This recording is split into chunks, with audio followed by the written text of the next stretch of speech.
Hello అండి, అందరికీ నమస్కారం. ఇది వచ్చేసి సండే రోజు నేను చేసిన మటన్ కర్రీ అనమాట. మీరు ఎలా చేసారు తప్పకుండా కామెంట్ అయితే చేయండి.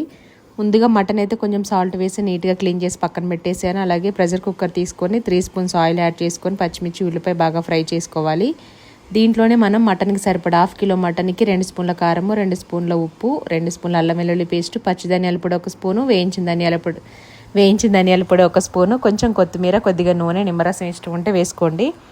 బాగా కలిపేసి పక్కన పెట్టుకోవాలి. యాక్చువల్గా టైం ఉంటే కనుక ఒక 1/2 అవర్ పాటు ఇవన్నీ వేసేసుకొని మసాలాలు బాగా మ్యారినేట్ చేసి పెట్టేసుకున్నామంటే మనకి మటన్ అనేది మంచి జ్యూసీగా ఉంటుంది, తొందరగా ఉడుకుతుంది, టేస్ట్ కూడా చాలా బాగుంటుంది.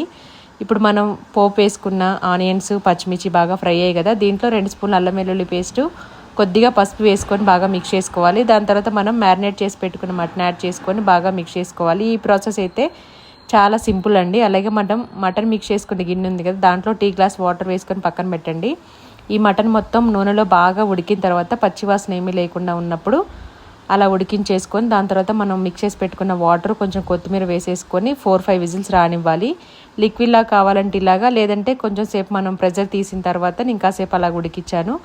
ఒక 5 మినిట్స్ తర్వాత మళ్ళీ ఇది గ్రేవీ థిక్గా అవుతుంది. మటన్ ఎట్లంటే ఫ్యాట్ కాబట్టి ఇంకా ఈవినింగ్ కల్లా ఇంకా గట్టిగా అవుతుంది అనమాట. కుక్కర్లో వేసినప్పుడు మనకి ఎలాగైనా కొంచెం లిక్విడ్ దాంట్లోనే వస్తుంది. వాటర్ వేయకుండా ఉడికిస్తే మళ్ళీ కొంచెం మరి దగ్గరికి అయిపోతుంది, కలుపుకోవడానికి అవ్వదు. కాబట్టి నేనైతే ఇలాగ ఉంచాను. మీరు ఎలా చేస్తారో కామెంట్ చేయండి.